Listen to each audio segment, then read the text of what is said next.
Carolina on my mind. My mama always said James Taylor had it right. When we moved to Asheville, she played that song over and over, like she was trying to convince all of us, NC or bust. I wonder if she stopped playing it when I died there, 3 weeks before my 16th birthday.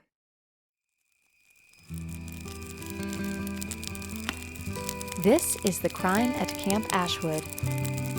Episode 1, That Same Road That Brought You Here.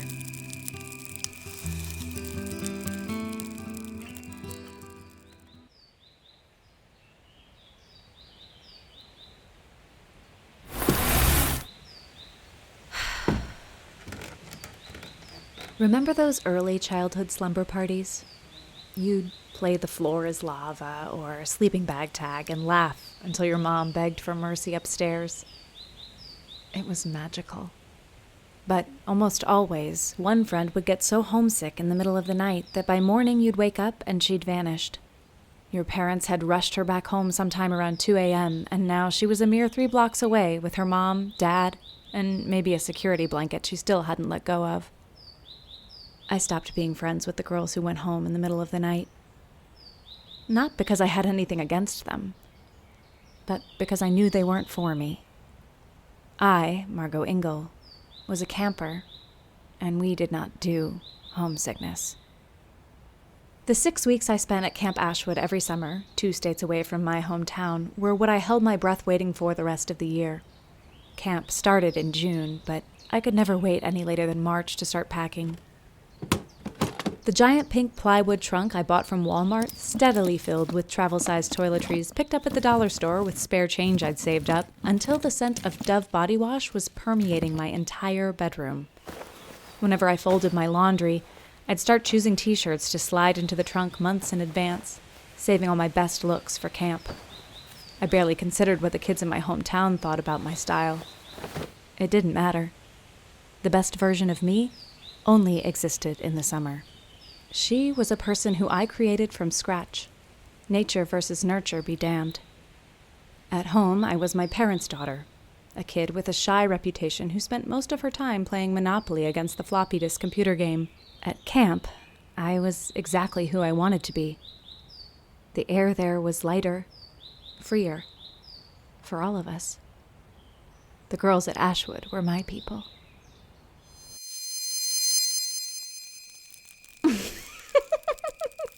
He did not. Veronica, stop. He 1,000,000% did. It was like the moment I asked him to the dance, his aunt dropped dead. I said, how about the Sunday mixer? And he telepathically learned Aunt Bethany had fallen down the stairs. Oh, you're sure it's a lie, right? He doesn't even have an Aunt Bethany. It's like I'm male bug repellent. I'm sorry. I know it's not really funny. It's just hysterically lame. I know. He's so obsessed with Sadie, he'll never get over it. Shh. Hello, my favorite Eagle cabin. It's 1 a.m, which is officially 4 hours past curfew. Okay, well, I heard at least some of you chatterboxes mere moments ago, so maybe let's drop the act. Unless you're not interested in a midnight mystery hour, then I'll just go back to sleep. No, wait, June, we're up. Oh, go figure. Lucky, then, that I have an update to the tale of the ghost of Misty Willis. Ooh. Sadie! Sadie! Wake up! What's up, Margot? You sleep like a rock is what's up. June's doing her Are You Afraid of the Dark bit. Come on. Is it Misty Willis? A quick recap. Last time, on Midnight Mystery Hour with June Harper, we learned about the mysterious disappearance of Misty Willis. She was the light in every room. The Cher Horowitz of the very high school Camp Ashwood rents out every summer. In fact, legend has it that she once slept in this very room. Misty, can you hear us? Until one night, when legend says that she was never seen again. God, I fucking love this place. Best ever, ever, ever.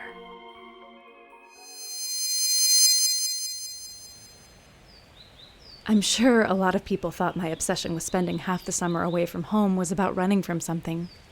And sometimes it was. But much more than that, I was running to something. Someone. Sadie was my very best friend who'd moved away to North Carolina when I was in 3rd grade. She was the most exciting person I'd ever met. Like a walking shot of adrenaline, even as a kid. The girl who'd empowered me to ride roller coasters and jump off the high dive at our local pool. I missed her terribly when she left. 3rd grade might seem like too young to really miss someone, but it isn't. I try to remind myself of this now that I'm an adult. Love is different at 9 years old, but not any less powerful. In another universe with another set of girls, Sadie might have become a fond but quickly faded childhood memory, but we didn't let that happen. We wouldn't. When she found out about her city's local summer camp, we begged our parents relentlessly until they signed us up. And camp became our thing.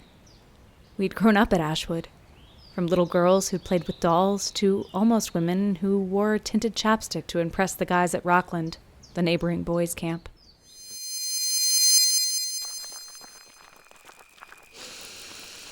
You smell that? That's first day of camp air. So, I've heard JJ still doesn't have a date for the Rockland Mixer. How does anyone have a date yet, Sadie? We literally just got our cabin assignments. Well, obviously I'm gonna go with Paul, and I just want you to get a jump on things so we can double. Please, JJ's adorable, and he totally had a thing for you last summer. Here, stop, wait. Your bow is just a little off. There. That's perfect with a capital P. With a capital P? All right, I'll make an effort with JJ if you promise to help me get the welcome kits ready for initiation night. Ugh. Deal? Deal.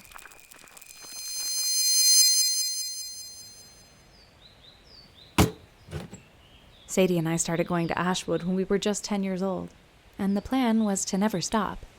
We'd become counselors in training when we aged out of being campers, and counselors after that. We'd strike it rich and buy the whole damn camp from Mr. and Mrs. Mackenzie one day if it were up to us. Endless fucking summer. Endless fucking summer.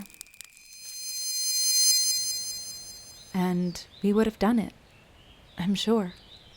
But Sadie died on July 14th, 2003. 20 years ago. Before she even got her driver's license, or lost her virginity, or got into Tulane. A lot of things died with her, including Camp Ashwood and Camp Rockland. Their cabin doors shuttered a mere 3 years later. Sadie's disappearance while under their supervision was a PR nightmare no one could come back from. Just a sec, babe. I married Mike 5 years ago. He's great. The kind of guy that Sadie, Veronica, and I would have swooned over in our cabin bunks while flipping through the pages of Teen Beat. But better, because he's just a regular person who always shows up. Not a fantasy photoshopped TV boyfriend I'd never ever meet. I'm so lucky. And surprised. Because the relationships of my youth had left a lot to be desired. But no matter how many heartbreaks I had along the way, or how many people I'd lost, grandparents, uncles, pets, nothing had gutted me like what happened to Sadie. You're not supposed to lose your best friend. It's unfathomable. Sadie was the coolest, smartest girl in any room. She had been the most alive person I'd ever met, and I could never shake that somehow now she wasn't. Or that I didn't know why. Even the happiest parts of my life are always still tainted by that feeling that I'm being haunted by a massive mistake in the universe. A critical error. Hey! Stop it! June, make them stop! I know you're upset, but the police need to look through everything. They're trying to help us understand what happened. She wouldn't want them to. I know, but... No, that's our journal. You can't take it. It's mine too. Margot, let them work, please. This isn't a game. They think she might be... Then that might be all I'll have left of her.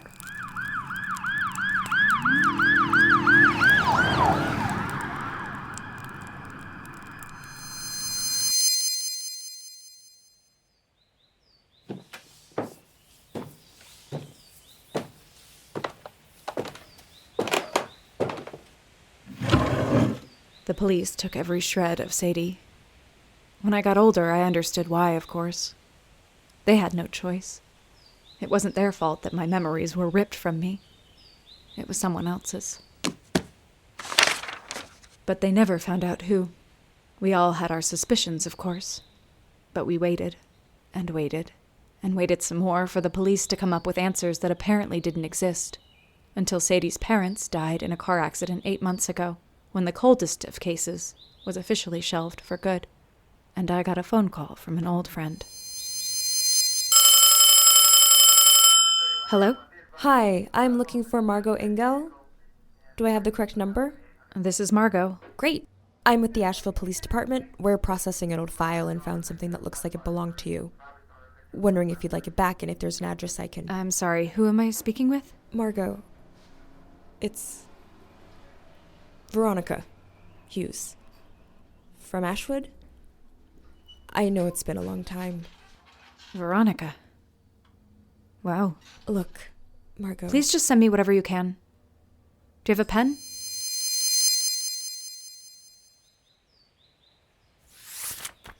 To whom it may concern.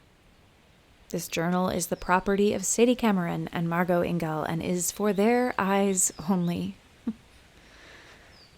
Now that I have this back, I'm almost glad it was kept from me for so long. Because when I finally do read it, it'll be with fresh eyes, and a plan to do something about it.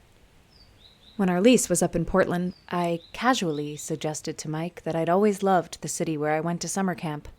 The place where your friend died? He asked, confused. Yes, Mike, the place where my friend died might have been the answer of a better communicator.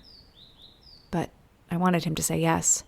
So I explained that I still had friends in Asheville, and fond memories of my time there.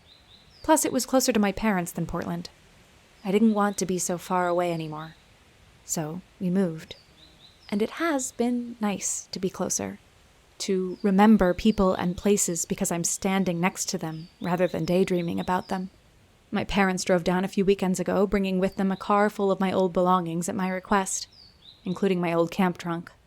They remarked that they'd always known I would miss the East Coast eventually, that I'd be back. Mike smiled when they said this and rubbed my shoulders. Yeah, I wasn't so sure about the move, but I think this one was a little homesick, he'd said as he kissed my cheek. But you already know that I've never been one for homesickness. I'm back here for one reason. To finally get my answer. What happened to Sadie Cameron that July 14th? And who still hasn't paid the price for murdering my best friend?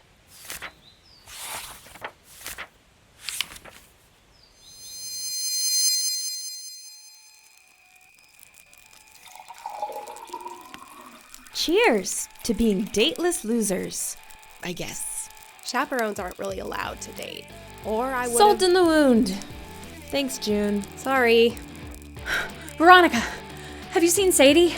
It's almost midnight, and we have this tradition that... Whoa, Margot, chill.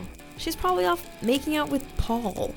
That's what I would be doing. No, she would never miss this. Has anybody else seen Sadie?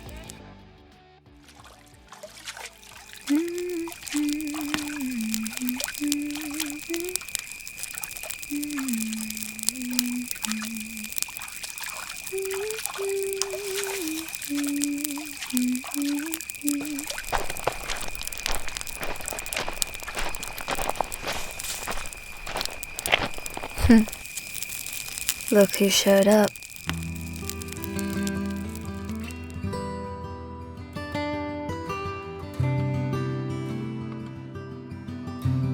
Thank you for listening to this episode of The Crime at Camp Ashwood. If you enjoyed this podcast, please subscribe on Apple, Spotify, or wherever you get your podcasts so you don't miss a single episode. If you'd like to support this podcast so we can keep making more episodes, click the support link in the show notes. To learn more about this and all our projects, visit our production company websites, dragonhunterproductions.com and newgirlpictures.com. Thank you for listening.